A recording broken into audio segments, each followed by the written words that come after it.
Hello, everyone, and welcome to another episode with Vival Talks. Before we start with Evo, I would like to ask Lars, where is he now? Because, since the beginning of the season, he's been traveling all around the world.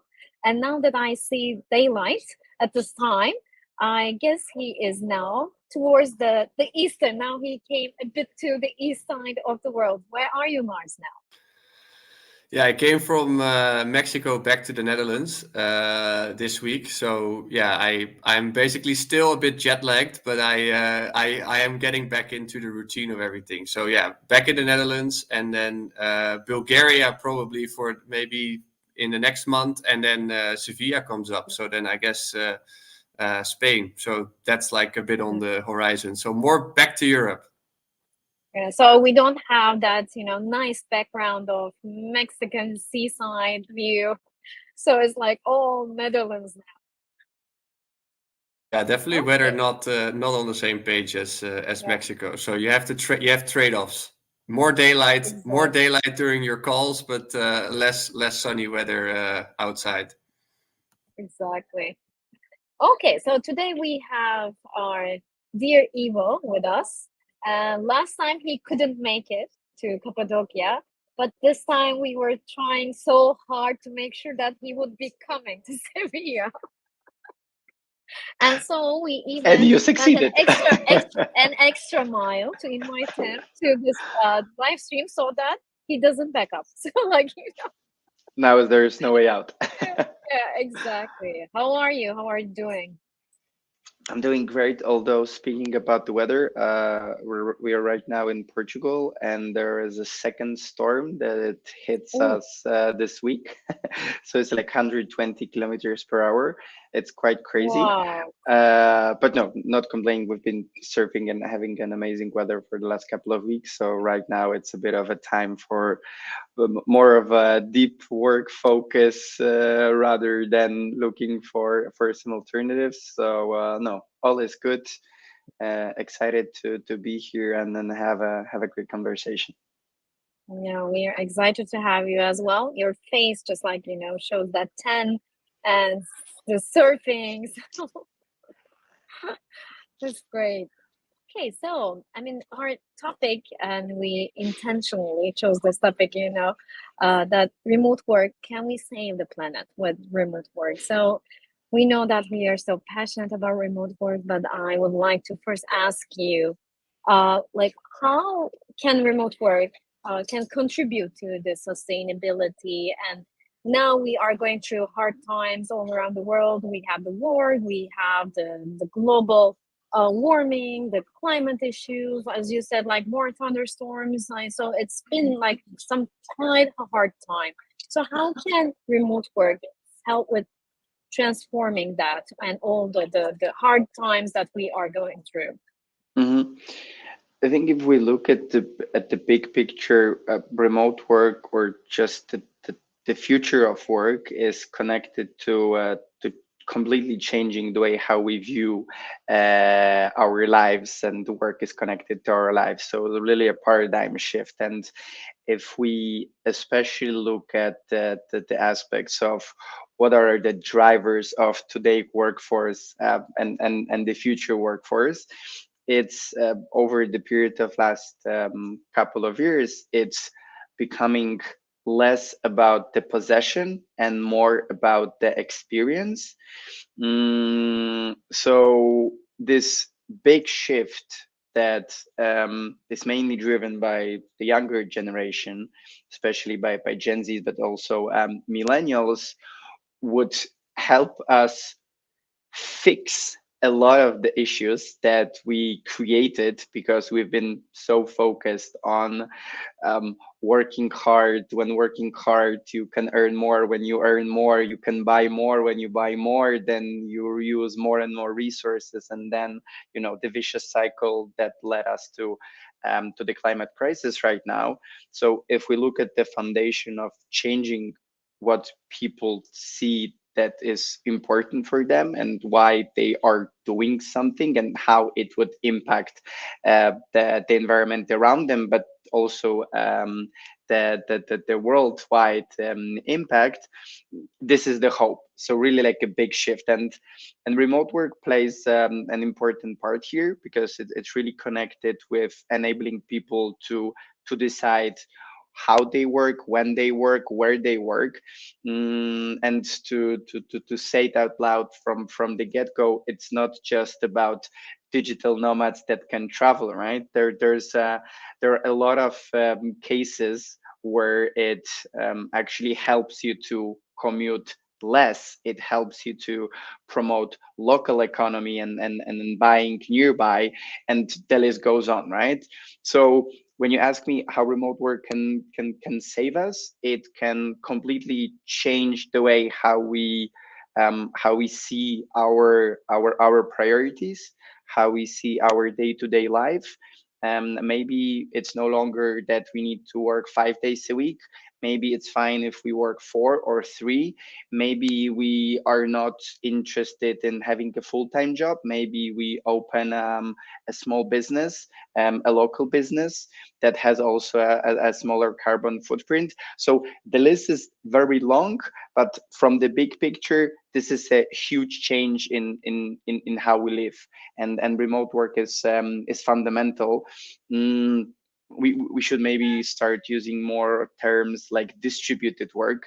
So you can work from office, you can work from home, you can work from a coffee shop, you can work from anywhere, and the work still gets done. So this is something that actually brought me to the remote work space in the first place in 2017 when we started Remote How. But when I started for the first time to work remotely in 2011, was this freedom of choice that I can decide, and then I can change this paradigm of how the work is viewed by others. I think you mentioned a very important word, flexibility, because flexibility is actually what is driving this change. And this is what's motivating the people the most. Because, like, based on research, based on all the happiness surveys, it shows that flexibility is the number one thing that makes people happy. So when we see that, it's just like the discussion being revolving around the location, and just like calling people back to the office or not, working from home or working from anywhere. So I think it's really important that you mentioned the fact that this is the distributed work, this is the flexible work, not necessarily remote or like work from home, but just like giving people that flexibility. So if we look at it from that flexibility perspective, how do you see that evolving? And you also mentioned that the big companies just transforming into a smaller companies. So when we look at the individuals, how would you see that shift from people going after big companies or having titles like being even in the C-suites to being more flexible? Because we also see now the fractional C-level people as well. So how do you see that shift happening in the next decade, let's say? So definitely, work-life balance is no longer a slogan. This is a reality that people are striving for. We're still in a phase where more people want it than actually have it. So it's still on the roadmap to get there. It's not easy, right? And one of the simplest way is just to reorganize how you're working right now. You should look for efficiencies. You should look for efficiencies as an individual. You should look for efficiencies as a team and as a company, right? And that completely changes the narrative from where we work to how we work and what should be done to optimize it, right?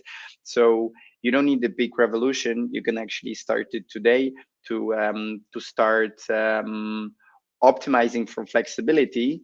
But the path to flexibility is to fix a lot of the challenges that you have ahead of you, right? And I strongly encourage everyone to look at companies that have been doing distributed work before March 2020. So all the Doist, Buffers of the world, GitLabs. One of the common denominator of the employees there is that these were happy people. They actually still are, right? If you compare it to the stereotypical 9 to 5 worker from a other company, but corporate, small business, doesn't matter, versus these fully distributed or partially distributed, but like companies that know how to do it. These people were super effective. They had a very good life, work-life blend, balance, however you want to call it. So this is absolutely doable, but it requires intentionality. It requires resources. It requires you to heavily invest in this and hire the right people and make sure that you keep improving and optimizing for this flexibility, right? So this is kind of this one big aspect that we finally need to fix how we are working. And I know that we will touch a bit probably AI in later on in the conversation, and I see that AI can really help these teams that struggled to optimize it by themselves, or like by hiring I don't know, a consultant, or doing a one-time workshop or whatever, because it's not easy, right? You really need an ongoing help. Like, of course, consultant is great, training is great, but you need more, and hopefully AI is this missing puzzle that come together with a human help and knowledge help that would drive it. But still, at the end of the day, our motivation changes as a workforce. So to your point, flexibility is one of the top priorities for employees. It's a flexibility of time, it's a flexibility of place, and there is no way how companies could escape that, especially if you're looking to hire top talent. Talent is and will decide how they work and will set the rules. So stop fighting it and start embracing it. If you look at another changes that are going to happen from the technological point of view with VR, for instance, like Meta is pushing really hard, and of course, like, yes, they failed with metaverse, but with Oculus and all the other hardware developments that they're doing, and with what Apple is doing with their hardware for VR, we're in the brink of a huge revolution that it doesn't matter where you are, you will feel like you're standing just next to me, and we're having face-to-face meetings. So fix the basics, so you will make your employees happier. Optimize for flexibility today. Start yesterday. Quality of life. I think that what you're saying, and I think the main part of what makes this like a revolution is because a lot of the time when in the past you were working for someone, it was more so in line with what they believed was right. And I think if you talk about finding the right talent and wanting to keep the right talent inside of wanting to be in your organization, you have to focus on more than just the work. You have to look at the full package of the circumstances of life, because the moment that we went into like COVID and everyone started to have to adjust their systems, all of a sudden it became more of a thing. Okay, I want to be more with my children, if you're like, let's say, if your family, or I want to spend time in a location that I prefer because maybe I want to be more around sunshine. And all of a sudden, the whole dynamics of what was the status quo started to change. And like you said,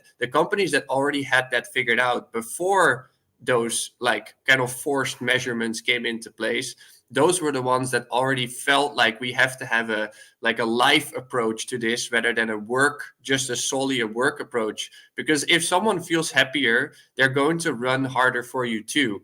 And I think that that's maybe the question I would love to like ask you is like, if you would be in the hiring and culture building of a company, like what would you do to be able to attract talent, but maybe more importantly, maintain that talent? Because you're going to be on the panel at Vivel speaking about talent and speaking about this side of like how we can not only recognize talent in different ways, like maybe not the traditional way of looking at a resume and then seeing is this the right fit, but more so like how do you see this new way of hiring and maintaining those hires?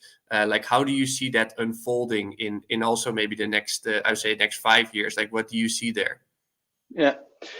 So we are heading into the world where more and more of our work will be productized. We're heading into the world where we will be not working with one company only, but maybe with 2, 3, 4, 5, or 10, right? This is nothing new. Freelancers have been with us for many years, consultants, etc., right? But this is the trend that's been growing before March 2020 and then exploded, and this is where we are heading, right? So and especially AI will also be a part that will drive it, right? So more and more expertise from a single human to deliver specific aspects. So looking at the future of how to attract and retain talent, there's a lot of HR strategies that you should look at. But if we really look into the future, companies should be ready to work with people on specific hire people or actually collaborate with people on creating specific outcomes. You come to me and you build this document. You come to me and you build this analysis, or you come to me and you are building this document, you're creating this document on a monthly basis, right? Or you're doing this process on a monthly basis, right? What it does is that it helps the company understand what they really need, what are the resources that are really needed, and then what is the type of expertise, right? So that's from the company point of view, and then they can optimize for this. From the other side, from the individual point of view, it's clear what I need to do. It's clear what's the timeline. It's clear what's the budget, and then we can talk about the environment around that we should also have set up in a way that it's enjoyable for me, even as an kind of an external person working with you, that then I can blend in and work with you. So absolutely a lot of good strategies to attract and retain that should focus on building the culture that is based on trust, on transparency. So the things that we've been talking about for years now, and stop saying that we're a company, we're one big family. No, you're not. I mean, some companies are able to get there that people really feel it, but that's like 2% and 90% that are more on the wannabe side. But rather look at the fact that we discussed earlier. So the flexibility that people want, the outcome that people want to deliver, and understand what they will be paid for. And you don't care if they've been delivering this report from Sri Lanka, Netherlands, Turkey, Portugal, whatever, right? They did it. It was amazing. It was done in a super smooth and way when we've been smiling and having a good conversations, when we've been collaborating on this, right? So to me, this is looking into the future, 5 or whatever years. Professionalize how your work is organized internally, in a way that you can productize it. You can attract top experts that would deliver this. Maybe they will be working on products, maybe they will be working on hours, on hourly basis, doesn't matter, right? But there's just a super long way to go for most companies to get there. But they will eventually. I mean, there's no other way. So I don't see another way. And I mean, if they are just like, even opposing the idea, they're just like, staying behind the competition. That's what I'm telling them, because this has been going on. The change has been going on. It's just like, became more apparent with the pandemic. So it didn't happen because of the pandemic. It got accelerated, augmented with the pandemic. And so as you were talking about AI, I want to go into the specifics of the AI mentor.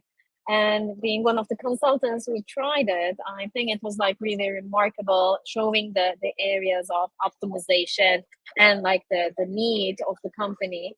And can you tell us a bit about the AI mentor, the story behind it, and how people, both the companies and the consultants, can use it for optimization for their distributed work? Yes, absolutely.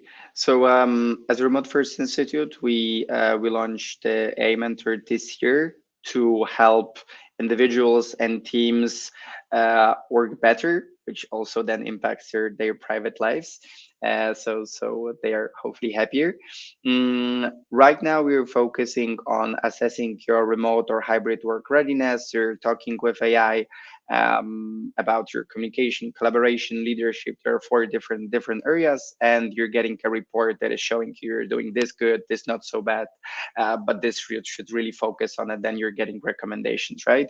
So it's a super seamless way to see where you are as an individual or as a team or as a company in terms of being ready to be operationally advanced for distributed work. The story goes back to 2018, actually, when we started Remote How, and I had this presentation on our summit, and we were launching everything. It was called Remote Maturity Scale, and I was talking about this. It would be so nice to have a way how you can analyze the problems of the company and then better address the solutions, right? So like an utopia that the company comes in, those are your pain points, those are the solutions, and you just start doing this, right? And it took us almost 5 years to get to a point where actually something like this is possible. Along the way, we had a bunch of projects. We created the remote work audit framework with remote.com. We started to offer professional services where consultants were following this process. Then beginning of this year with founding members and honorary members of Remote First Institute, we built this remote work score that was a foundation for the AI mentor. And then finally, we incorporated AI to drive this conversation as if it's driven by a consultant, to run interviews with employees, and then in the back end analyze all this data, compare it to the benchmarks and to best practices, and show you how it should be done. So far it's going really good. A lot of individuals, a lot of teams, but also, as you mentioned, consultants are using the tool. It's just the beginning to see how AI can help us streamline a lot of the operations. It's just the beginning to see how AI can guide us and show us what to do, and provide support along the way. So I'm super excited about this. It sometimes it's a bit overwhelming how many things are right now possible, but with this mission that we all have at the Remote First Institute, that we should empower more and more teams all over the world to excel at distributed work, so they have a freedom of choice where, how, and when they work. AI Mentor is definitely an important piece of this. I want to just like very shortly show how the report looks like, because I'm just like, so enthusiastic about it. I just tried it with a client and was like really great in identifying those improvement points. So this is how you would get the report. There are 4 components, and each component has a sentiment score. And I really love, so you can just like, break down in terms of, these are the conversations. And what I liked the most was the recommendations. AI is also coming out with recommendations based on the improvement areas, the scores, so that you have like, a list of recommendations and as like a checklist too. Yeah. I think being a consultant, this is really handy. Yeah, and if you go to the top, you would also see like the overall score. I don't know if you, so yeah, we're analyzing different areas, and then you're getting score in different of them. So yeah, still it's very early days. We have a small team working on this, so we're super keen to hear feedback and thoughts on your experience. I mean, this with area, this so far. like, this was like, my favorite, because like it also shows where you are having the biggest gap, like Yeah. in terms of the respondents, to Yeah. just like show Yeah. where some people are just like thinking Yeah. something, but the others are just like Yeah. thinking just the opposite. So it's like If identifying doing points is remarkable. yeah, if you go to profile, this is something that we launched this week. Maybe you even haven't checked it on the left menu. No, on the left. Oh, I yeah. didn't see that. You don't have okay. any assessments. Because Yeah. I did. Yeah, Okay, yeah, yeah, I yeah. will. I'll make sure that I Yeah, but overall, check it out. It's still free to test as an individual. So the institute is paying for all the API calls with OpenAI. So take advantage of it.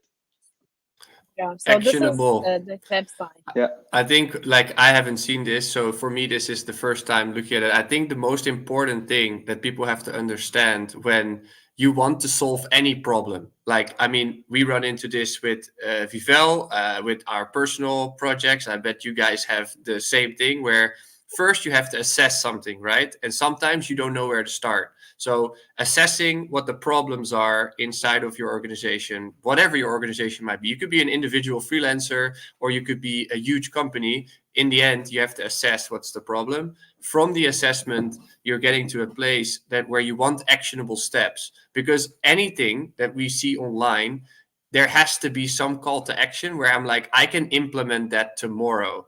And I think that AI is for me that exact thing. Like I love when I can start today and I can find what the problem is. And then from the problem, I can find actionable steps to be able to make improvements or test improvements. And I think that talent like can be utilized, because creative thinking, creative writing can now become a skill that I think will be unmatched in the next 5 to 10 years. Like if you have that skill, I would say that you're going to be extremely successful, because you can utilize like the creativity that maybe AI will enhance whenever you ask it and input the right things. And Mina and I spoke a lot about this before, where we used to have an output economy. What means like people, they are doing the tasks that they're being asked to do. Well, now we're going more towards an input economy, where the input that you're putting in is more relevant than the output, because the output is taken care of with tools like AI. And I think blockchain and all these types of new technology are going to take care of that element. But I think that if you want to save yourself as a talent to be relevant, I think you have to focus on how can you find tools like this, or maybe you're so good yourself in writing prompts to be able to have the input skills, to be able to get the output, to be able to be working with anyone you want, because you don't need to know anything about, let's say, medical stuff to be able to write good input to get the right output, even though you have no idea where it's about. And I think that is like where a lot about in Vivel is going to be talking about this, where we're bringing together remote work or distributed work together with the world of Web3 and AI and new technology. And I think that blend of those two worlds is a very magical thing. And you are in the center of both of those worlds. So it's really cool to have you on that panel. I think a lot of people would love to poke at certain things with you. And I think that that's what we love, like the brainstorm vibes of people coming to you with good ideas. I think that's what this whole feeling is about, and we're very happy. I mean, Mina and I have hours of conversations. You and I had different conversations about different areas in life as well, and I think that's what we need to cherish, I think, when we're doing these things. So Couldn't that agree takes more. me to, +1. yeah. As we are coming towards the end of our session, that would be my question to you. So what resonated with Vivel, with what you have been doing, what we have been discussing, and that intersection point with all of those and Vivel?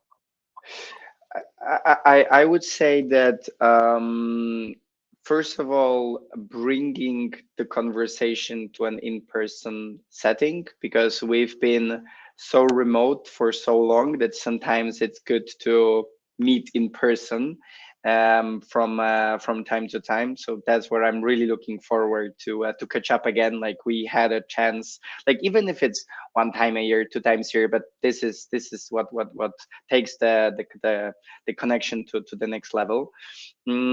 Second of all, bringing the smart people, that the people that are interested in learning more into one room, and doing something more than just another conference or like another a meetup, but really making sure that these ideas are exchanged, and there are curated environments where you can exchange these ideas and you can grow together.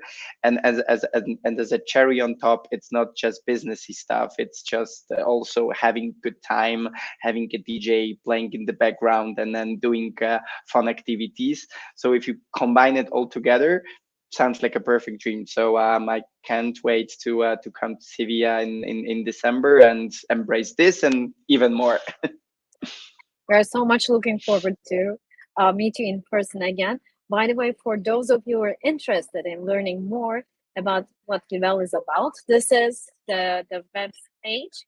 You can visit the web page to see how the past experience was in Cappadocia and what's in store for the next event in Sevilla.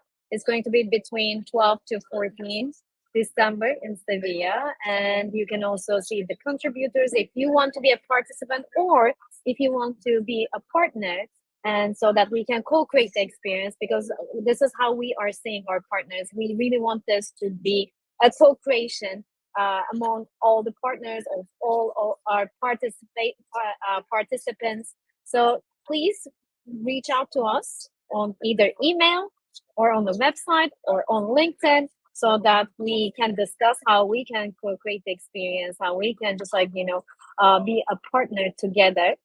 So do you have any closing remarks, Ivo, before we wrap up this session?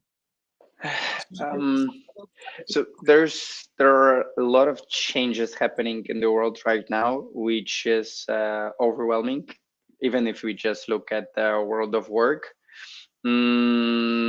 The worst thing that you can do is to try to get back to the past and then figure out, okay, it worked in the past, so it will work now. Like there are so many powers that are changing that you need to embrace it. But really understand where is the biggest leverage, where you should focus on. So don't do too many things at the same time. Assess really good where you are today, either in the individual team or as a company, and what are the highest priorities, because I even feel overwhelmed almost every day with so many changes and developments happening in different areas that I'm tracking. Focus and understand where you should pay the most attention to, then stay positive. 100%. Amazing. Yeah. Do you have any closing remarks, Lars, before we go? I mean, I think what I would say there, I love how we had put the perspective of the individual and the organization. So I want to give a closing remark for each. As an individual, go where you're treated well, and as an organization, be able to facilitate the container and don't try to focus too much on what that container actually looks like. So it's more so, can you provide the container, the framework that's going to be able to make any individual happy? Like if you can formulate that, then I think you have something very special in your hands. And Remote First Institute is a great example of a container. Vivel is a great example of a container. So I think that also when you're listening to people that are talking about this, see if they're actually building something that you resonate with, so that maybe you can ask people questions. I think that that's the thing, is like, when you see something that is good, or when you see something that you resonate with, like, I don't think that there's anything wrong with asking questions to be able to further your own cause, to be able to facilitate the best possible container that you can facilitate. And I think if organizations take that example, then I think the individuals will feel like they're treated well, And I think that's going to create a vicious circle. We talked about it in the beginning. That's going to actually lead to a happier workforce all across the board. And I think that's Mine's forte, is like, how do you create a happy workforce? I think that's the way to do it. It takes two parties to be able to mingle, but I think if one feels treated well and the other one gets what they want out of it by providing the right container, I think we're making big steps towards the future of work. So that's my final thoughts. So if you're interested to hear more about these conversations, because there's going to be even more at Vivel, this is what we say when you come together, and this is going to be like an experience that transforms all of us. So you just like come to an event, but this is something beyond that event. So we are all believing in the community, the power of co-creation, the power of collaboration. So if you want to be part of that transformative community, you can just like join us, be part of the community, come to the event in person, or be a supporter for the event. And for our next episodes, you can follow our LinkedIn page and stay tuned for the next episodes with our participants. Okay, until then, take care and have a happy day, everyone. Thank you so much. Stay safe. Ciao, ciao.